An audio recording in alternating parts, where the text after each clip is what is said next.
and ask them about a moment in their life, perhaps a recent moment, where changes happen and how it's made them feel. So if you would think about that for a minute. How have you felt about a recent change in your life? Please speak amongst yourselves.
Come to this place today if you have ever experienced change. Come if you have experienced change and suffered for it. Come if you have experienced change and loved it. Come if it has been a mixture of pain and joy, choice and imposition, loss and growth. Come if you have powered through change alone and rejoiced at your survival.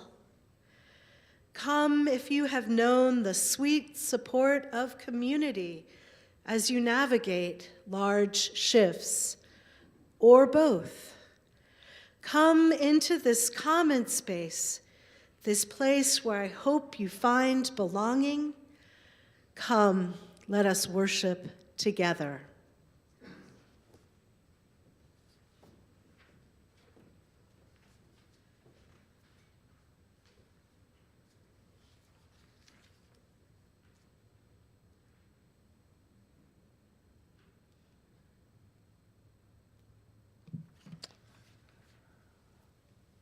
Our chalice lighting this morning is written by Reverend Eric Walker Wickstrom, who is former Worship and Music Resources Director for the UUA, as well as a minister in Maine and Massachusetts. Would you please read with me today the chalice lighting? Here today in this place and with these people, may we listen so that we can hear. May we hear so that we can feel. May we feel so that we can know. And may we know so that we can change ourselves and this world. May this chalice we light our way. And if this is seen by people at home, please now light your chalices. There.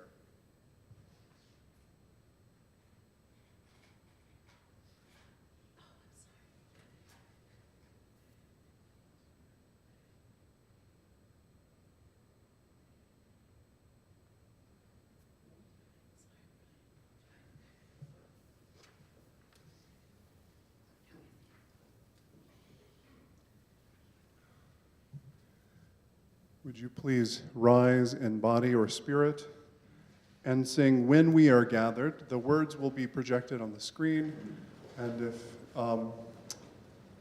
if you are unfamiliar with the tune, it's 2 verses through. You'll catch it by the second time. It's a lovely, lovely melody that we sing very infrequently, but I'm so glad it was called for today.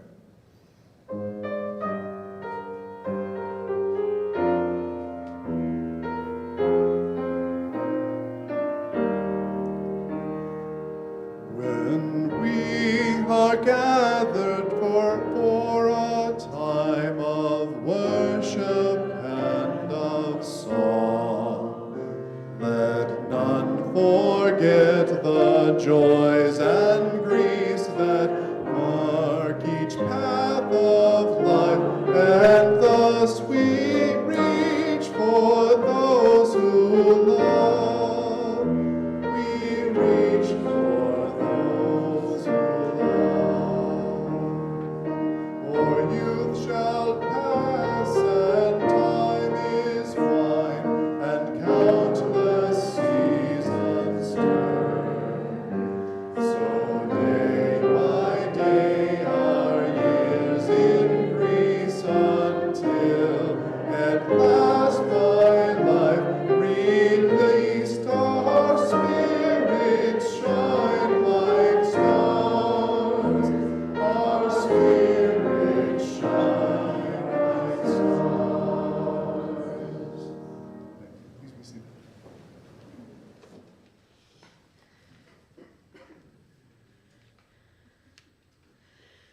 So if I had brought an object to show you for today's story, it would be probably pretty slimy and nasty.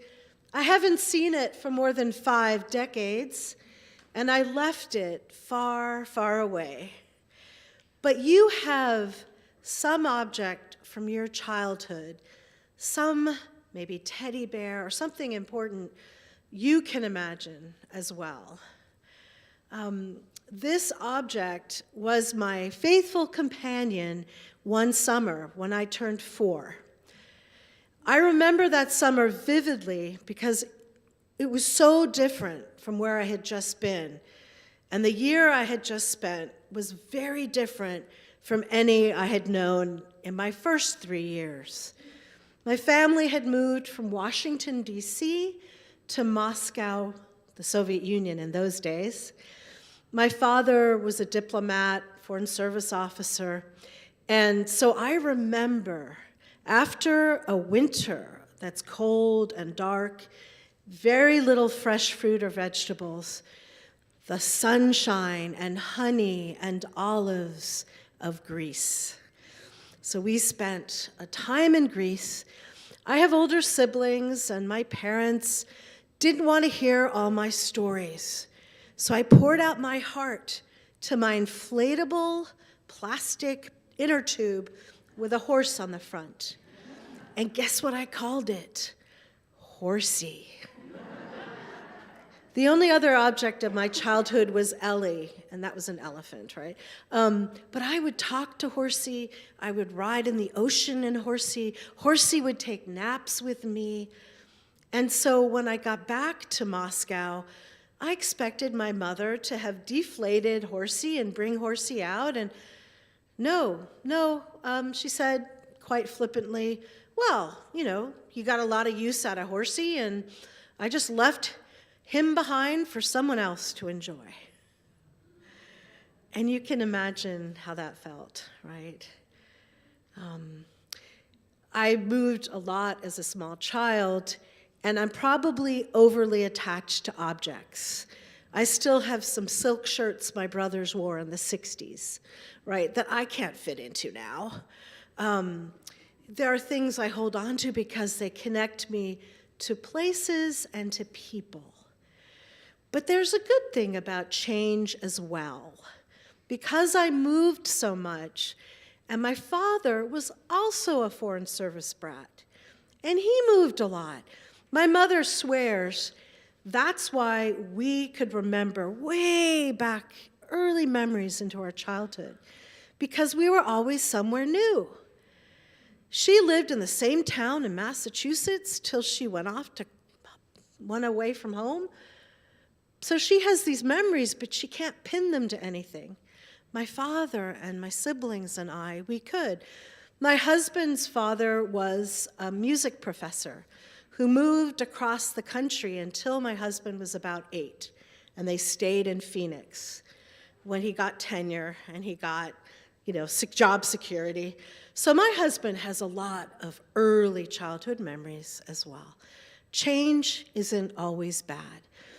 And I have friends I've known since I was 5 and went to kindergarten in Moscow, and we pick up again as if there hasn't been intervening years. Sometimes change is good, but we all know it can be painful. And, I say to myself, let Horsey go. It's been 55 years. But I hold on to that memory as a reminder with children and anybody.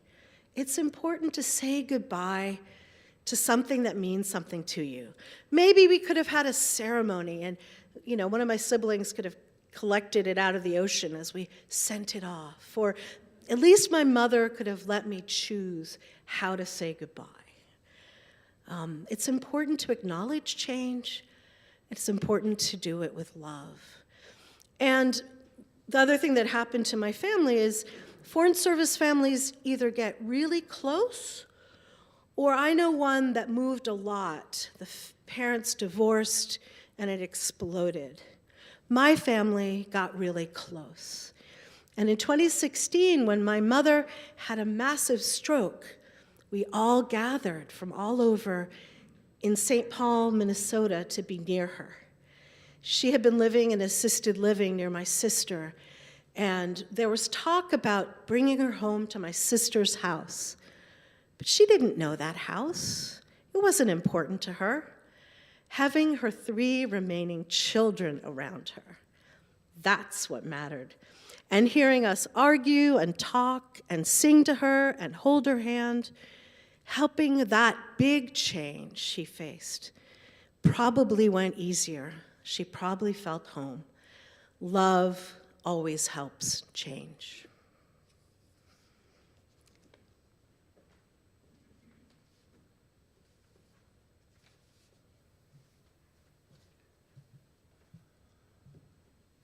Our earth is strong.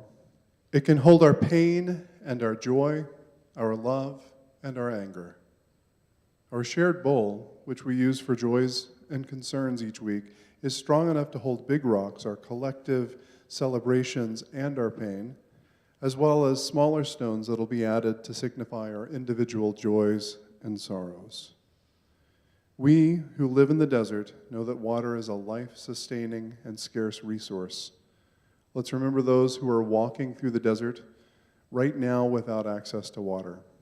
We pour water from a plastic jug, similar to the ones that are used by those seeking to assure greater access to water in the desert, like our ministry partner, No More Deaths. If you have a joy or sorrow to share, I invite you to either go to minty.com and put in a code 41773617. If you are unfamiliar or uncomfortable with that, I will walk down and circulate around the audience and am willing to share my phone or type what you tell me there. You can also come forward and place a stone in the bowl, as is our custom here. The pebbles create ripples of hope in the water of the bowl.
Place some stones into the bowl for those joys and sorrows that are unspoken. One joy that I have in the present moment is that our online people are here, I believe now. Welcome if you are just joining us now. Others that were mentioned to Minty include remembering Richard Ira Male, Your Legacy Will Live, Dr. Ray Johnson, the teacher of a lifetime, praying for a friend who was just diagnosed with breast cancer, Tried to make peace with my dad about the past, but it didn't go as I'd hoped.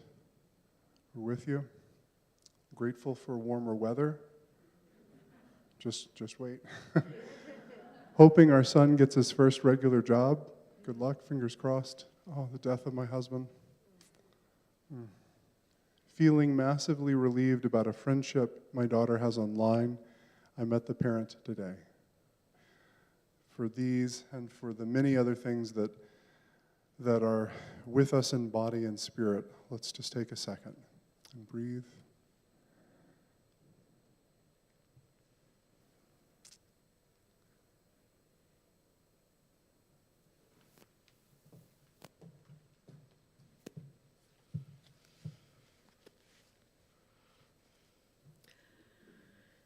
May all that has been said and all that has been left unsaid, all that gives us joy and all that brings sorrow, be held in the loving hands of this community as this bowl holds stones and water. This coming week, we move towards Imbolc, halfway between the winter solstice of so little sun and the spring equinox of days and nights that are more equal. Last week, we were kissed by rain and snow, the January sprinkles of this desert that remind us water will fall again this summer in monsoon. The seasons change, yet the rotations of this earth still remain constant, moving through the year and around again. Just as the light stays with us, although the amount may change from solstice to equinox, and our very selves remain with us, though we learn and grow and let go of so much. Though our hands may change shape, they still work for us, reach out towards one another. And may we continue to hold these joys and sorrows and this community in love. May it be so.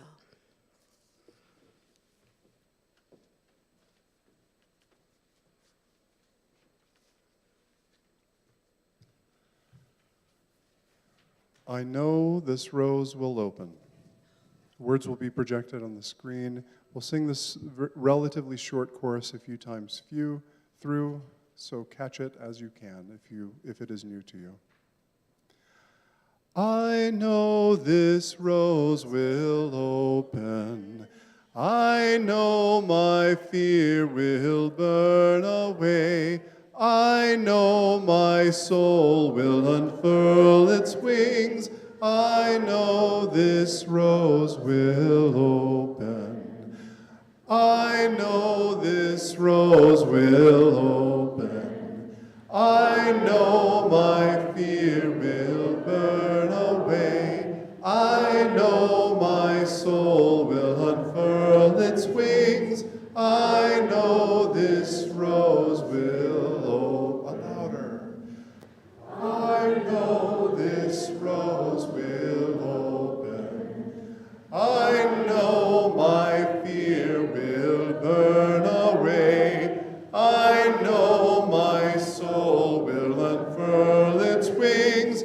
I know this rose will open. And softer one last time. I know this rose will open. I know my fear will burn away. I know my soul will unfurl its wings. I know this rose will open.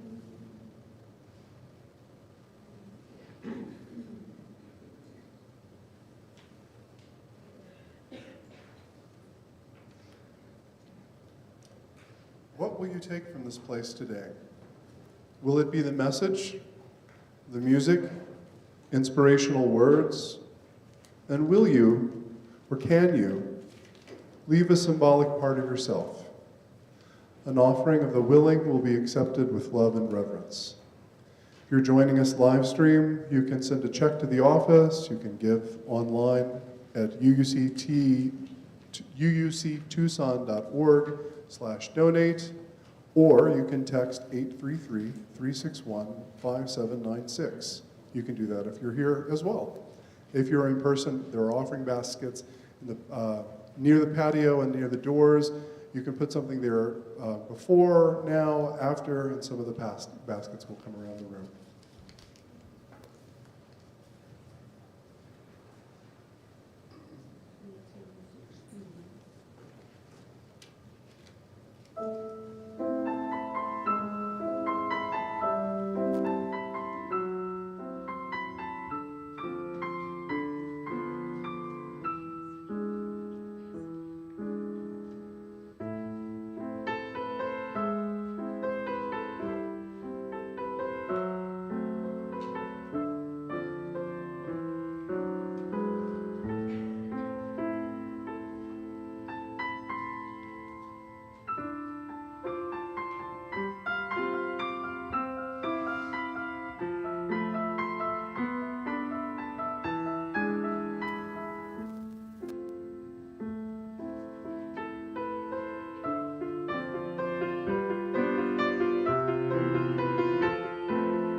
After today's reading, there'll be time for you to take a deep breath, sit in silence, and think about the topic of change. John O'Donohue, the author of our reading, had been a priest and left the priesthood. He had just met a woman from Germany. They're about to move in together and marry. And 3 days after his 53rd birthday in 2008, he had met her family. He died very suddenly. So he missed these past 15 years. What he writes about change, he clearly bore out in his life, making changes. But I'm not sure change is as positive for us after these past 15 years, after that little virus and the big events in the Ukraine and the change in our environment. We might think differently.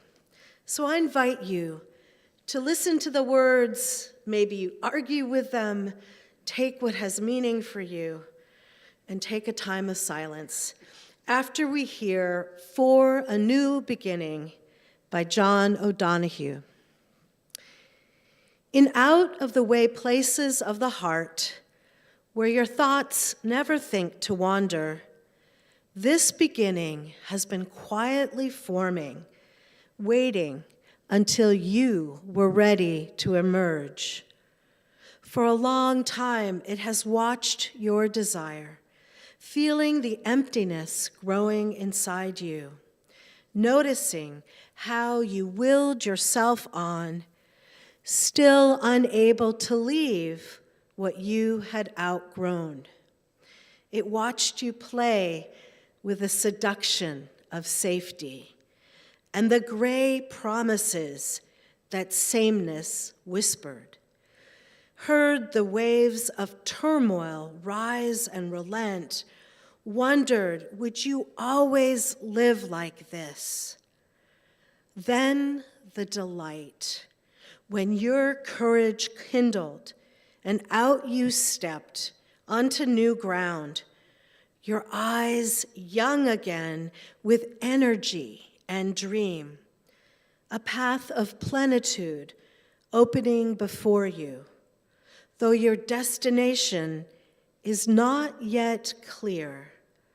You can trust the promise of this opening. Unfurl yourself into the grace of beginning that is at one with your life's desire.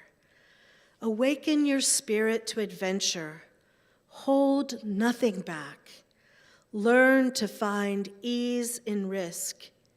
Soon you will home in a new rhythm, for your soul senses the world that awaits you.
And now I invite you to come back to yourself, to feel your legs and your back in your chair, to feel your breathing in and out, in and out. I invite you to be aware of the presence of so many other people breathing near you in this room, and to hear the sounds of this room, to open your eyes slowly to the greater light in this room.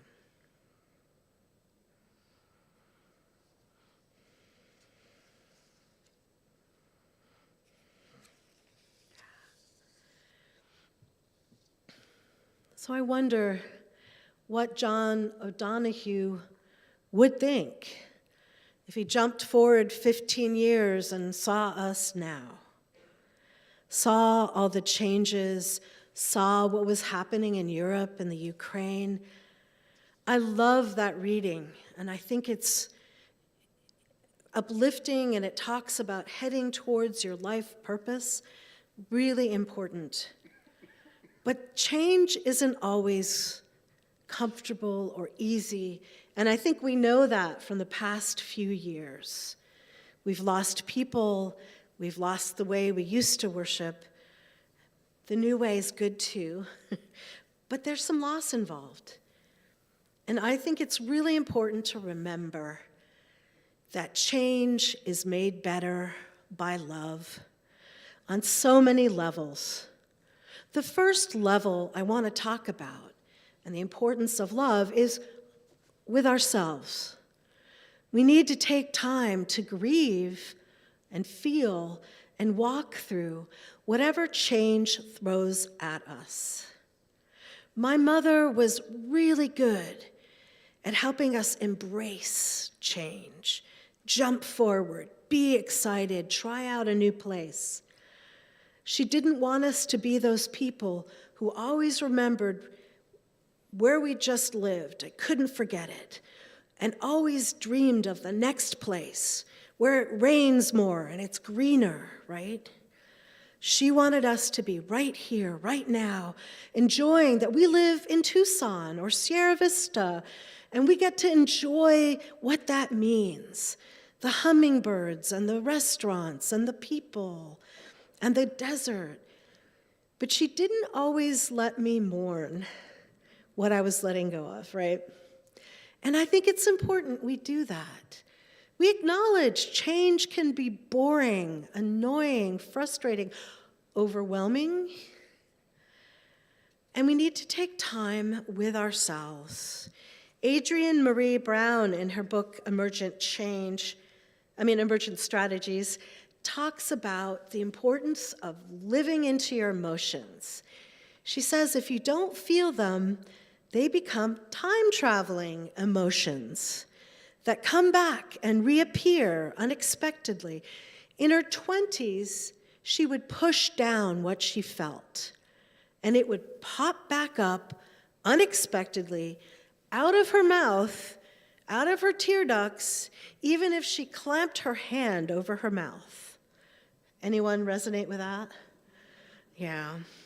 But over time, she learned to start feeling those feelings. And she'd say, the more I learn to feel, the less time it takes a time-traveling emotion to catch me. Years instead of decades, hours instead of months, seconds instead of weeks. I'm even learning sometimes, more often, to feel in real time and to survive feeling a whole emotion in real time. She says the upside to that is she feels less shame, and she can say no to anything that wastes my time. I gather and give myself hours that belong to no one else, alone or maybe with healer types. And haven't you experienced that if you feel those feelings? You don't wait to figure out, how should I respond? You can respond more accurately then. And that shame doesn't push you to do bizarre things. Speaking from experience, you know how to say no. This is mine to do, and this is my time to play.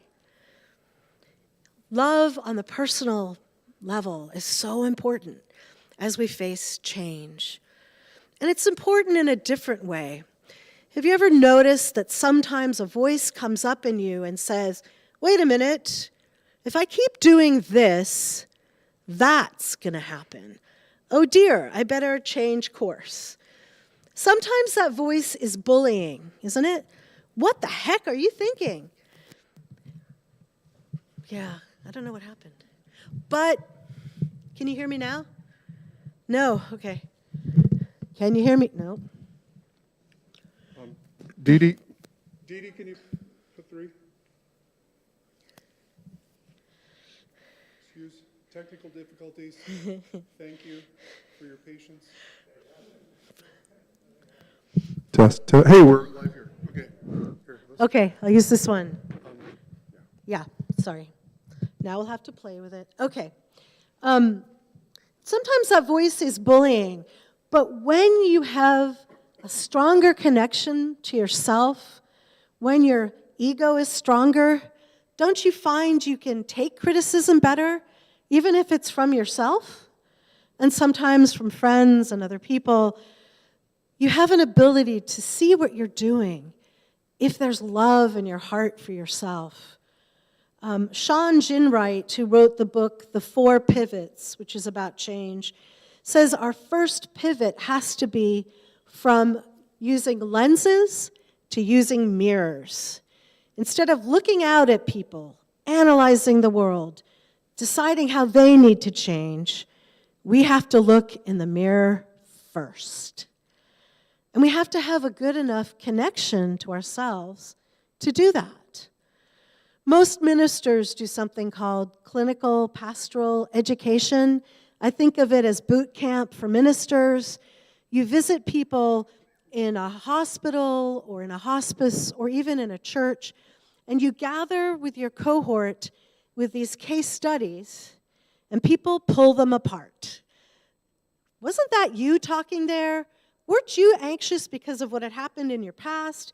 Don't you realize? But it's really helpful because when you visit people, spend time with people, you can start to say, oh, that's me, that's not them. You can be alive with those time-traveling emotions in real time and be more present to the people you're with. All of us need to look in the mirror more. Well, okay, not real mirrors. Don't do that. But look into ways to see ourselves and to have friends around us who love us enough to be honest mirrors back, right? We have to develop those relationships that are strong enough, that have tested time, so we know she said something really harsh, but I don't think that boss is going to fire me. I think my friend isn't going to fire me. It's really important to face change with many types of love. And both Gin Wright and Adrienne Marie Brown, who are both active in social justice activities and movements, talk about the importance of relationship. You can try to change the world, you can attack racism, you can analyze it, but you have to build relationships with people to make that change happen first. Gin Wright says that the important thing is healing, but we've looked at healing wrong. It isn't just about changing big structures. It's about changing our connections in the world. We need to have trust, vision, wholeness, humane relationships, and hope. That's what builds up movements. We have to work on transforming ourselves and understanding other people to cultivate a vision of possibility. He said, now when he meets with people in a movement, and he meets with a board, he doesn't wait to get the experts in. He doesn't talk about theories. He starts with the stories of everyone in the room. Often they'll bring in a picture or an object that connects to their understanding of race, and they'll talk that through. And then they're present, they're vulnerable, they know each other, they hear each other. It's the heart of all of this is relationship. Adrienne Marie Brown says that change needs love at its heart. And she does this in a really beautiful image. She talks about how things are emerging and changing all the time. She talks about mushrooms and dandelions and how well they have continued to evolve and survive our crazy climate. Because they evolve, but at their core, they keep their main purpose. You know, she says that dandelions detoxify us, and they keep on detoxifying and bringing medicine into the environment. They change, they evolve, but they have their purpose at their core, strong. And she posits that human beings are at their best when they love. So she says our core purpose, I don't know if it's true, but I love embracing it, is love. We can change and evolve, but if we keep love at the core, we will be resilient, we will be strong, and we can face change well together. I think when we do that as a community, and we reach out into other communities with which we're not as familiar, we have to listen, we have to understand, we have to be stretched, to understand that our worldview is not the only way. We have blinders on. And sometimes when you catch yourself in the mirror, you remember that, right? You have to be able to give yourself a kind of tough love. And when you can trust your community, I think it can start to hear that prophetic voice more clearly. There's a tough love that comes out of communities. That's important to hear. If we continue burning fossil fuels the way we do, we can see what's going to happen, right? Out of that, we can see and imagine. And both Brown and Gin Wright say The trouble is, we've been talking about resisting racism and environmental injustice, but we haven't described the new world we imagine. Suddenly, when we win an election, we don't know what to do.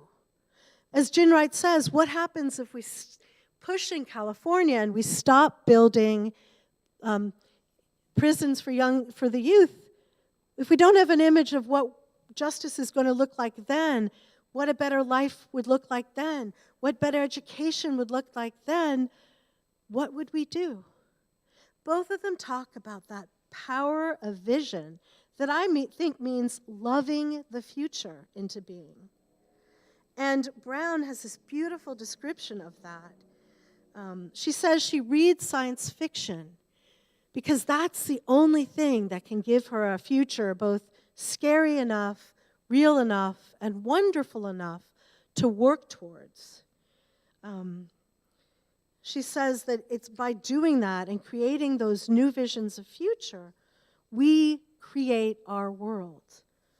And she says, quoting Octavia Butler, God is change, and we can be in on that change if we vision the future in love. Churches are an amazing place to go through all those levels of change together. Sometimes we are just here alone, and it's a safe place to feel all our feels. We remember our joys and our sorrows here in community. But do we let people go through major changes alone? Sometimes, but we try not to, right?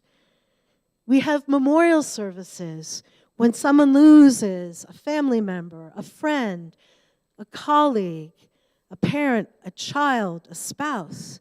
We don't let them walk that walk alone. We recreate that person into the life of this community. They are not gone, and we name how they are still with us. We do not go through those changes alone. When we have a new baby in a life of a church, do we sit outside and have I called it a drive-by. I guess it was a drive-through baby shower for Reverend Bethany, right? Because having a new baby is exciting and wonderful and terrifying, right? Your life changes. And throughout history, all cultures, all religions have a dedication ceremony for that baby to say this baby has arrived, our community has changed, and to say to the parents, this baby belongs to something larger than just your family. This baby has a bigger home. And whenever they travel in the world, hopefully that child will be attracted to flaming chalices, right? And know they are at home. What about weddings? Do we let people get married alone? Not usually. They are saying something pretty powerful. We are blending 2 families, 3 families, maybe 4 families together into a new entity. And we do this today, and we want you to acknowledge this entity and respect it. And have you ever noticed people be odd about weddings? Right? If you're not invited, you don't know if you have a role in that new future. That's, I think, why people get strange. We don't go through change alone, I don't think, hopefully, in a church. And beyond that, at our core, we hold what is hopefully the best human thing, love. We hold on to that, we rename that. Despite all change, we hold on to that and give it new form. This church has been really wonderful about the principles. I'm so grateful you adopted the 8th principle. I think of the principles as a way of fine-tuning love, of naming covenant, of being in better and right relationship. And to say that we have dedicated ourselves to dismantling racism in all its forms, in all our ways, is incredibly important. But I know that there's change on the horizon, right? You might look to move your wheel a little. You might be looking at Article 2. and the UUA may be changing the principles and our sources. They have stood us well since the mid-'80s, but change is important. It's a way of reclaiming what really is at the core. I went to seminary in Chicago, a place called Chicago Theological Seminary that was so close to Meadville Lombard, UU Seminary, that we shared a librarian. And he could walk between the two seminaries and do his job for liberal theology and religion.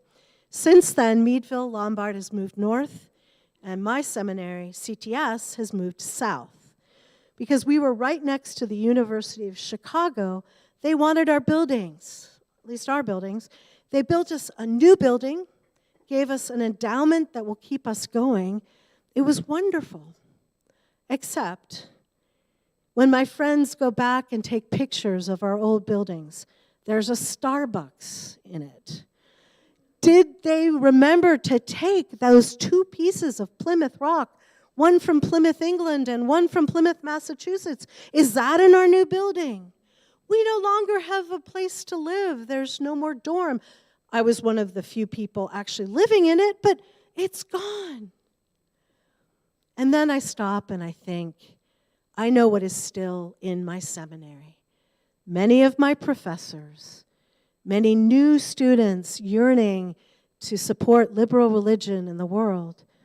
And my seminary was always pretty cutting edge. We gave Dr. Martin Luther King his first honorary degree in 1955. I think we had the first woman student in a mostly, obviously, male seminary. And we were always like a little boat next to the ocean liner of the University of Chicago. We could take on new things and pivot and turn, and they had to wait and make sure it was acceptable to keep their reputation. So we pivoted, and we got an endowment, and we have new life. Wake up, Tina, let go of the building. But it's hard, isn't it? It's important to take time to mourn change, to celebrate change, and to choose it. Abraham Maslow says, change takes courage. It offers growth, but we have to choose it day after day after day. But you don't have to do it alone, or you can do it alone. You have this community, and you have the larger community in which to proclaim your core of love, to dream what you want this world to be, and to begin to live it as if it were actually already here. May it be so.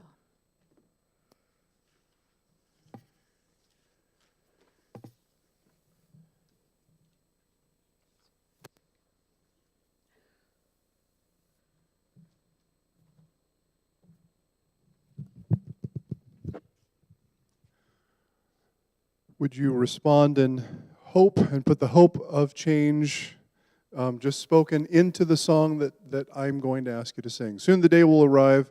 This song got me through the pandemic in many ways. Would you rise and sing in body or spirit? Soon the day will arrive.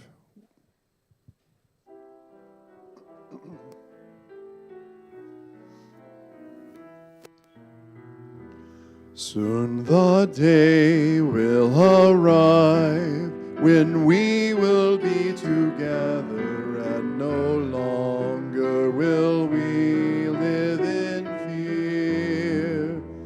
And the children will smile without wondering whether on that day thunder clouds will appear. Wait and see what a world this can be if we share, if we care, you and me. Wait and see what a world there can be if we share, if we care, you and me. Some have dreamed, some have died to make a bright tomorrow, and our vision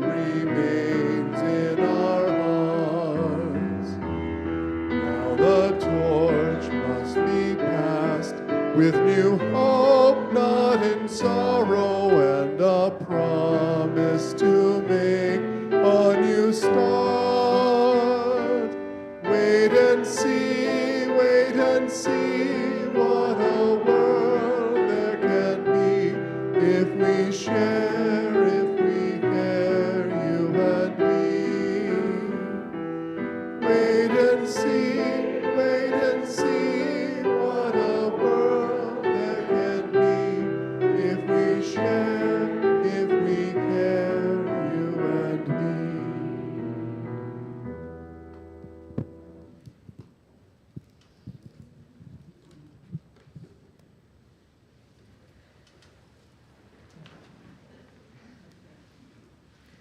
Our closing reading is titled, May You Be Changed.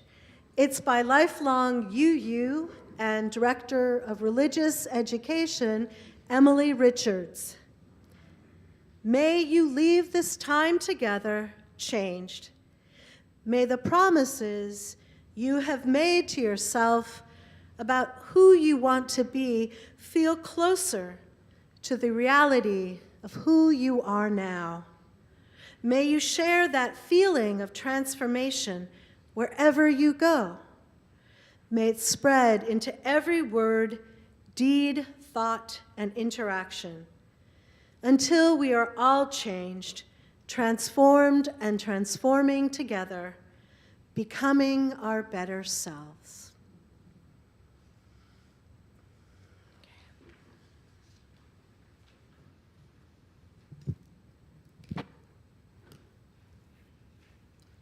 And would you join me in these words of chalice extinguishing? The chalice is now extinguished, but its light lives on